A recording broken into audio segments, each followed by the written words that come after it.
سڵاوتان لەبێت بینەرانی وێستگە نیوز. بە بەردەوامی ئەگەر لەگەڵ هاوڕەکانمان کۆ ببینەوە یاخود لەگەڵ خێزانەکەمانە ئەڵێن سەرسامی فڵانە یاریزان یاخود فڵانە ئەکتەری یاخود گۆرانی بێژ هی وڵاتێکی ترین. ئێمە ئەمڕۆ جیاوازتر لە هەر بەرنامەیەکی تر لە هاوڵاتیان ئەپرسین سەرسامی چ کەسایەتێکن، کەسایەتی سیاسی بێ، ئاینی بێت یاخود گۆرانی بێژ یاخود ئەکتەر. بینەرمان بن.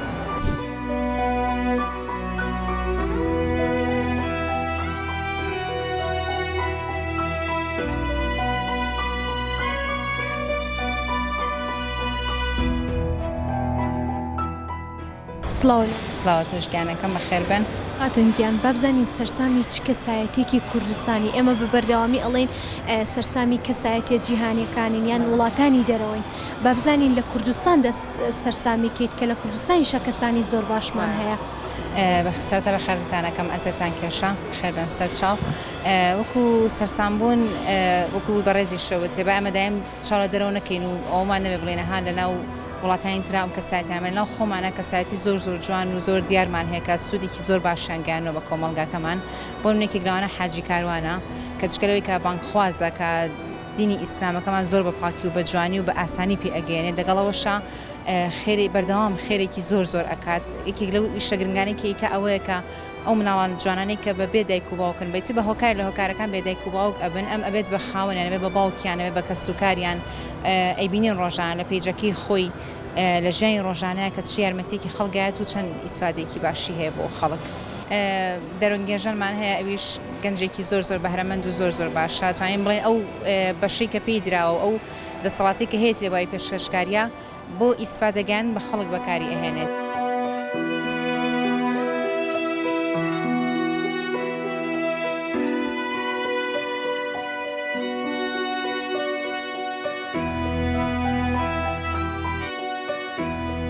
وڵا زۆرمان هەیە ئەوانەی کە سەرسامان بۆ نمونە لە گۆرانی بێژە لە ئەکتەرە ینی ئەمانە بۆ نمونە کەسێکی وەکو ماهیر حەسەن یا وەکو ئەحمەد جۆڵایە بۆ نمونە گۆرانی بێژەکان زەکەریامان هەیە زیاتر سعدمان هەیە ینی ئەم هەموو گۆرانی بێژە بە توانایەمان هەیە سەرسامی ئەمانە. بۆ سەرسامی ماهیر حەسەن یاخود لە هونەرمەندە گۆرانی بێژەکان زەکەریا عەبدوڵڵا بۆ سەرسامی ئەم کەسایەتیانەی ینی پڕاوپڕ چێژیان ناوە بە شتەکە مانیان بەخشیەوە بە شتەکە لەبەر ئەم هۆکارەیە کە تۆ سەرسامی بیان.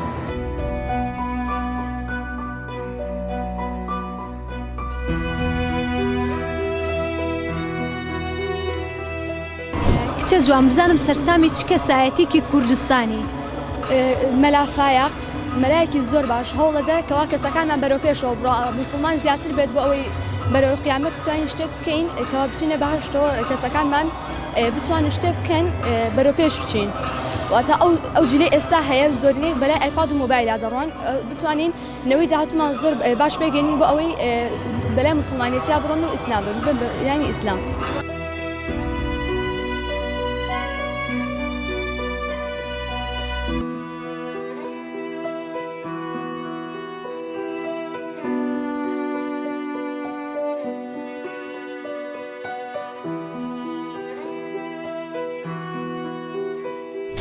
ئەمێ بپرسم سەرسامی چ کەسایەتێکی کوردستانی جا چ ئاینی بێ سیاسی بێ هەر بوارێک بێ؟ ڕاستە بخێبن وڵی لە ڕاستیە هەر کەسە کە لە بوارێک هەڵەبژێرێ حەزی خۆی بۆ بوارەکە هەروات ئەو کەسانەشی تێ ئادۆزێتەوە کە بڵین سەرسامە پێی لەوە چێسە کەسێکی وەگوون کە لە بواری تەکنۆلۆژیا ئیشەکە حەزمان لەو کەسانە بێ زیاتریان متابعی و کەسانە زیاترەکەن کە لە بواری تەکنۆلۆژیا شارەزاییانەیەوە داهێنانەکەن. عادەتەن من بە حکمی بوارەکەی خۆم کە زیاتر لە ئایتیم لە بواری تەکنۆلۆژیا ئیشەکەم وە کەسانێکی بڵین دەستە بژێر و نخبەمان نییە کە ئەوەندە جێگەی بایەخی تەواوی کۆمەڵگا بێت کە زۆربینەی بیناسن.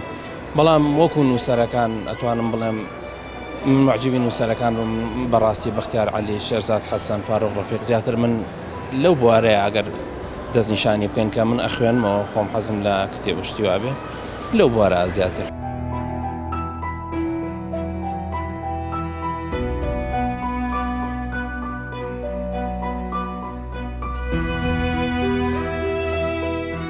بەڵێ ئەوەی ڕاستی بێ کۆمەڵی کەسی ناودار و کەسی بڵێن بەتوانە هەیە لە وڵاتێکی خۆمانە بەڵام من زیاتر سەرسامی ئەو کەسانم کە لە بواری گەشە پێدای مرۆیە بڵین کارەکەن یەکی لەو نمونانش بۆ نمونە مامۆستا دانا نەوزەجاف کە کەسێکی زۆر بەتوانایە و کەسێکی زۆر خۆشەویستە و ڕۆڵێکی گەورەی هەبوو لە گەشەبێدانی مرۆیە لە هەرێمی کوردستاندا ئەوەی ڕاستی بێ متابعی ڤیدۆگانێکم بڵێن کە ڤیدۆیەکی تازە دانێت یەکسەر ئەچمە ئەکاونتەکەی و سەیرێکم ئیسپادێکی زۆریشم لێ کردو و بڵێن ڕاستەخۆش بینیمە و ڕاستمیشم لەگەڵا گرتووە.